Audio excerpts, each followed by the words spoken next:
አምላክ አሜን። የተከበሩ አባታችን መላከ ሰላም ቆሞስ አባ ሰይፈ ገብርኤል፣ የዚህ ታላቅ ደብር አስተዳዳሪ፣ አባቶች ካህናት፣ ወንድሞች ዲያቆናት፣ አባቶች፣ እናቶች፣ እህቶች፣ ወንድሞች፣ በዚህ የተሰበሰባችሁ ሁላችሁ እንደምን አላችሁ? እንደምን ሰንብታችኋል? ቸርነቱ የማያልቅበት የቅዱሳን አምላክ እግዚአብሔር ስሙ የተመሰገነ ይሁን።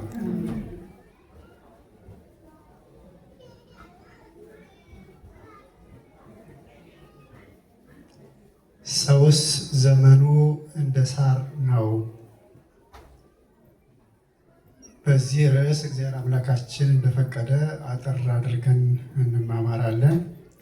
ለነቢያት፣ ለሐዋርያት፣ ለሊቃውንት ምስጢሩን የገለጠ አምላካችን ለእኛም ምስጢሩን ይግለጥልን። የሊዲያን ልቡና ከፍቶ እንድትሰማ ቃሉን ሰምታም በጎን ስራ እንድትሰራ የፈቀደላት አምላክ የእኛንም ልቡናችንን ይክፈትልን።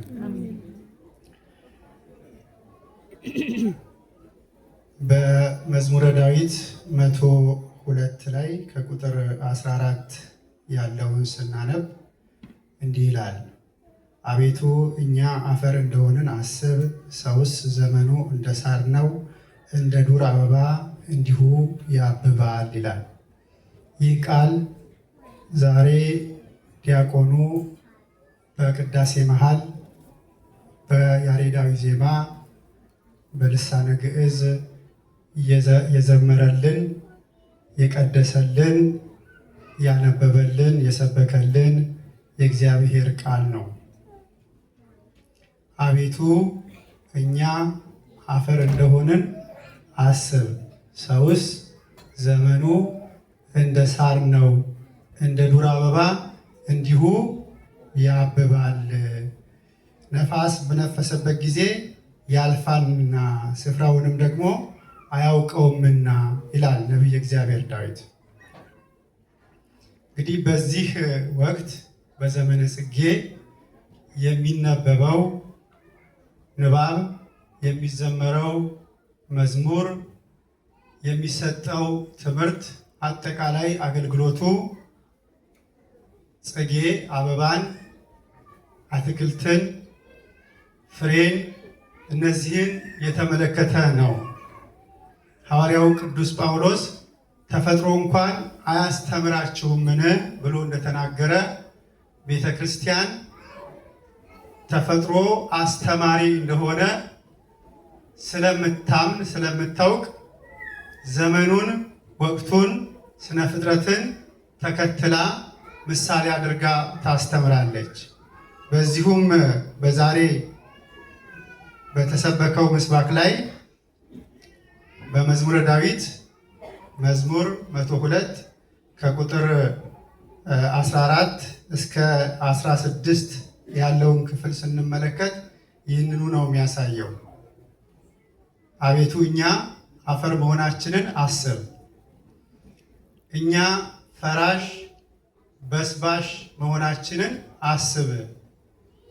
የሰው ዘመኑ እንደ ሳር ነው። ሳር እንደሚበቅል ይወለዳል፣ እንደሚያድግ ያድጋል፣ አበባ እንደሚያወጣ የተለያየ ክብር ይኖረዋል። ካደገ በኋላ በትምህርት ሊከብር ይችላል፣ በሀብት ሊከብር ይችላል፣ በሌሎች ነገሮችም ሊከብር ይችላል። ይህ ክብሩ እንደ አበባ ነው። ነገር ግን ዘመኑ በተፈጸመ ጊዜ ግን ይረግፋል። ነፋስ በነፈሰበት ጊዜ ግን ያልፋልና እንዳለ እንደ ዱር አበባ እንዲሁ ያብባል፣ ይከብራል፣ ያድጋል፣ ይከብራል። ሀብት፣ ንብረት፣ ትምህርት፣ ስልጣን፣ የተለያየ ነገር ይኖረዋል። በዚህ ይከብራል። ከከበረ በኋላ ግን ንፋስ በነፈሰበት ጊዜ ያልፋል። ሞት በመጣበት ጊዜ እንደዚሁ ይሞታል፣ ያልፋል። ስለዚህ አቤቱ አንተ አፈር መሆናችንን አስብ ይላል።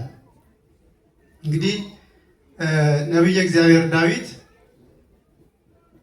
የእኛን ማንነት እግዚአብሔር ያውቃል፣ ደካሞች መሆናችንን፣ ሕይወታችን በዚህ ምድር ላይ ለአጭር ጊዜ የሚቆይ ተወልደን አድገን ከብረን ነገር ግን ወዲያው ደግሞ ጠውልገን ወደ አፈር የምንመለስ መሆናችንን ሲገልጽ አፈር መሆናችንን አስብ ብሎ ይጀምራል። እንግዲህ ይህ ሐሳብ ሁልጊዜ በእኛ በክርስቲያኖች ውስጥም ሊኖር ይገባል። እግዚአብሔር ይህን ያውቃል፣ እርሱ ፍጥረታችንን ያውቃልና ብሎ ነው የሚጀምረው። እንደውም መዝሙር ቁጥር 14 ላይ ስንመለከት እግዚአብሔር ፍጥረታችንን ያውቃል፣ እንደዚህ መሆናችንን።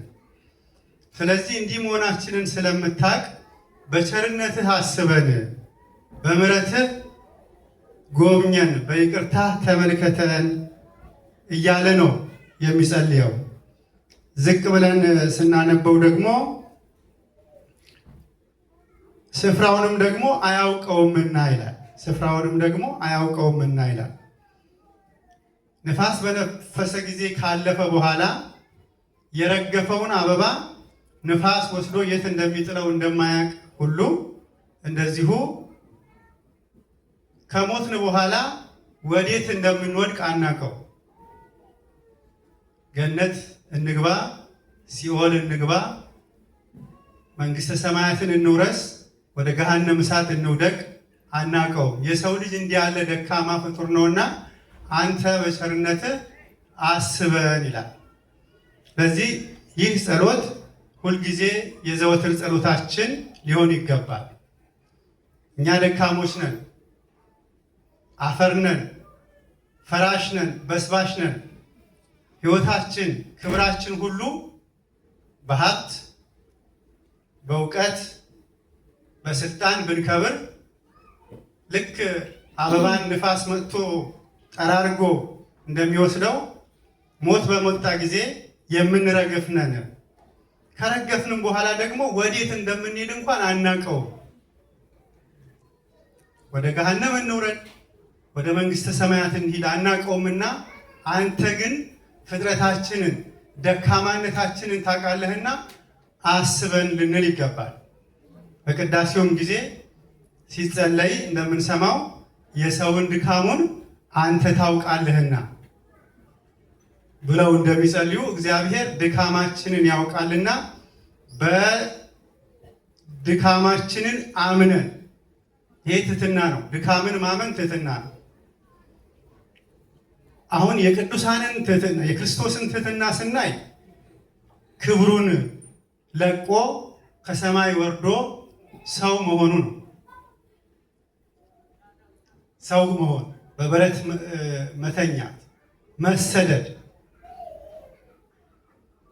በመራብ መጠማት፣ መከራ መቀበል፣ መሰቀል፣ ይሄ የክርስቶስ ትሕትና ነው። ክብሩን ለቆ ማለት ነው። ክብሩን ለእኛ ብሎ ትቶ አምላክነቱ ሳይቀየር ነገር ግን በሰማይ ቅዱስ ቅዱስ ቅዱስ እያሉ የሚያመልኩት የሚያመሰግኑት መላእክት ምስጋና እየተቀበለ በምድር ግን የተዋረደ ኑሮ የድሃ የምስኪን ኑሮ መኖሩ ክብር እያለው ክብር እንደሌለው መሆኑ የክርስቶስ ትሕትና ነው።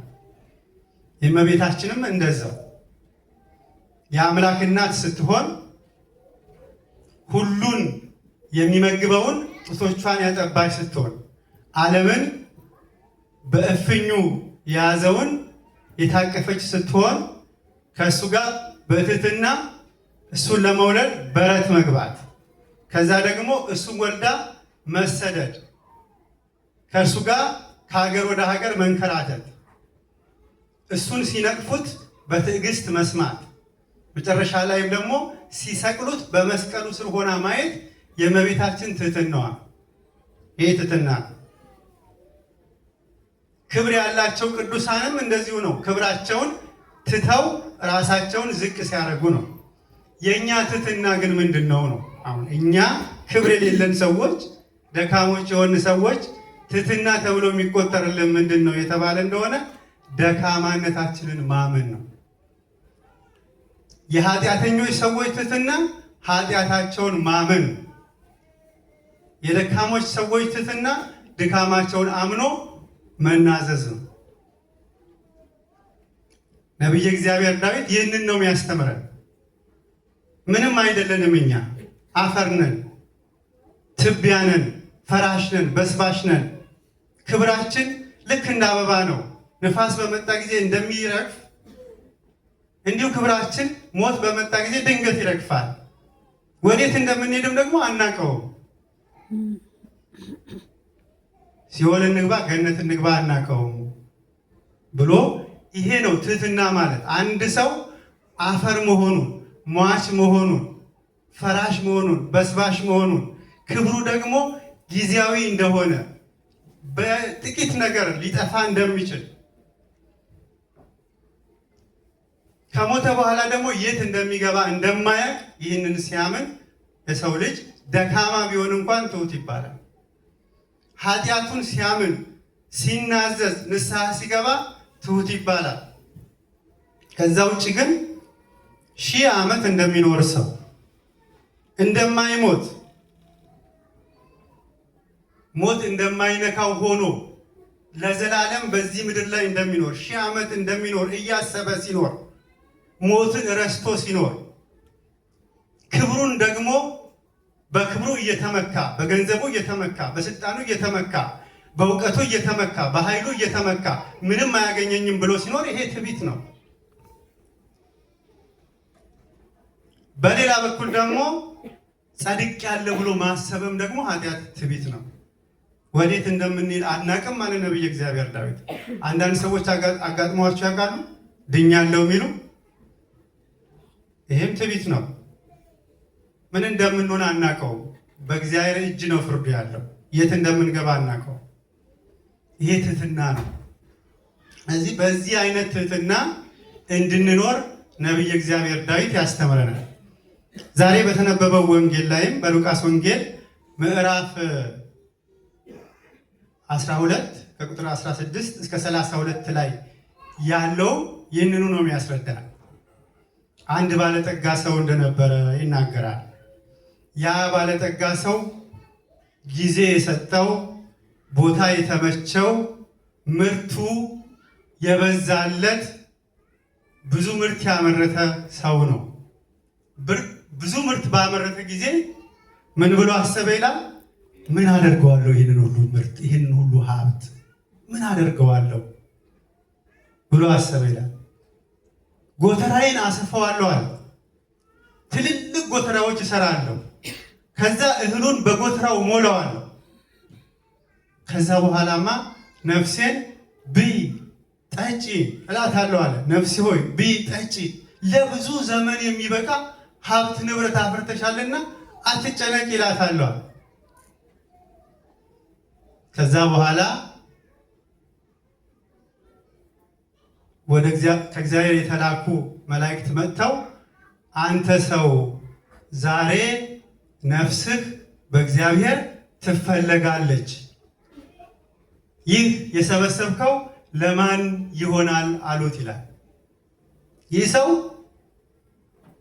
የሚሄድበትን ማያውቅ ሆኖ ሳለ ግን ለ1000 ዘመን እንደሚኖር ለዘላለም እንደሚኖር በሀብቱ ተመክቶ ነፍሴ ሆይ ብይ ጠጪ፣ ጎተራዬን አሰፋለሁ፣ አከማቻለሁ፣ ለብዙ ዘመን የሚኖር ሀብት ንብረት አለኝ እያለ ሲመካ ግን መልአከ ሞት መጥቶ ዛሬውኑ ትፈለጋለህ፣ ነፍስህ ትፈለጋለች፣ ነፍስህ ከስጋ ትለያለች፣ ይህ የሰበሰብከው ለማን ይሆናል አለው ይላል። ሞቱን የማያስብ ሰው ማለት ነው። አፈር መሆኑን የማያስብ፣ በስባሽ ፈራሽ መሆኑን የማያስብ ሰው፣ ሀብቱ ንብረቱ ክብሩ እንደ አበባ ጠውልጎ ረግፎ በንፋስ ተወስዶ የት እንደሚወድቅ የማያውቅ ሰው እንዲህ ብሎ በገንዘቡ በሀብቱ በንብረቱ ሲመካ የእግዚአብሔር መልአክ መጥቶ ዛሬ ትወሰዳለህ። እኛ እንዲህ ነን። መመካት እንደማይገባ፣ በሀብት በንብረት መመካት እንደማይገባ፣ ሀብታችን ንብረታችን ቢበዛ እንኳን ሳንበላው ሳንጠጣው አይተነው ሳናየው እንኳን ልናልፍ እንደምንችል ማወቅ እንዳለብን ነግሮናል።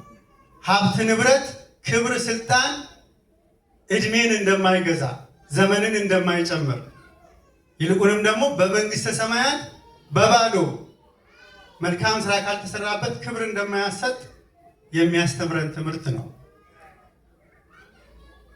ቀጥሎ ደግሞ ያለው ተጽፎ የምናገኘው ስለሚጨነቁ ሰዎች ነው። አሁን ይሄ ስለ ባለጠጋ ነው።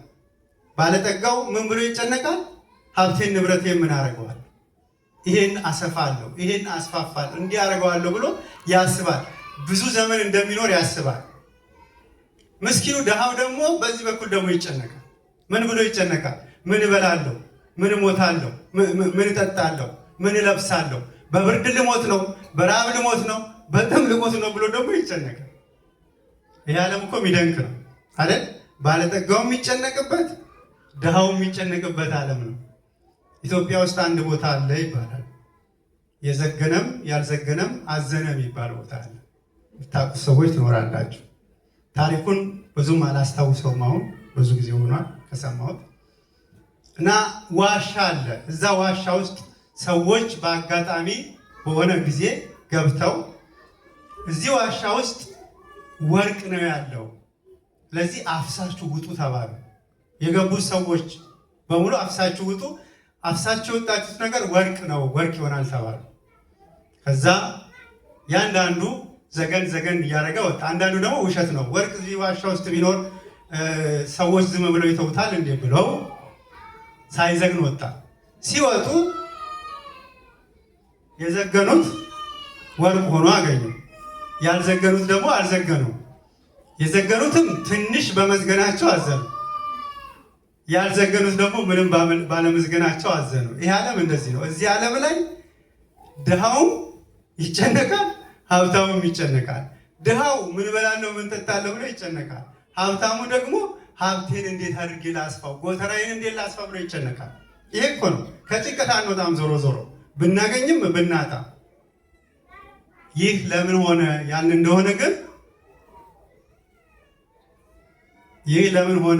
እንደሆነ ግን ሞታችንን ስለማናስብ ነው። አባቶቻችን ሁልጊዜ ተዘክሮ ሞት ያስፈልጋል። ተዘክሮ ሞት ምረረ ገሃነመ እሳትን እንደገና ደግሞ ጣዕመ መንግስተ ሰማያትን ሁልጊዜ አስቡ ይላሉ። መሞታችንን የገነትን የመንግስተ ሰማያትን ጣዕምና የሲኦልን መራራነት የገሃነምን መራራነት ሁልጊዜ የሚያስብ ሰው እንደዚህ አይዘናጋ። እንደ ባለጸጋውም ምን አርጌ ሀብቴን ላስፋፋው ለዘላለም እንደሚኖር ሰው ሆኖ አይጨነቅም። እንደ ድሃውም ደግሞ ምን በላለሁ ምን ጠጣለሁ ብሎ አይጨነቅም። ምክንያቱም የበለጠ ክብር መንግስተ ሰማያትን ያዘጋጀ እግዚአብሔር ለዚህ ለምድራዊ ለአበባው፣ ለሳሩ፣ ለእንስሳው የሰጠው ምግብና ልብስ ይነሳኛል ብሎ አያስብም፣ ያምናል። ስለዚህ በሁለቱም አይጨነቅም ማለት ነው። ስለዚህ ሞቱን ሁልጊዜ ማሰብ ይገባል። እግዚአብሔር አምላካችን ሞታችንን አስበን ክብራችን ከኛ ጋር ለዘላለም እንደማይኖር ተረድተን መጨረሻችንን ያሳምርልን ዘንድ በቸርነቱ እንዲያስበን አምላካችን ቅዱስ ፈቃዱ ይሁንልን። ስብሐት ለእግዚአብሔር።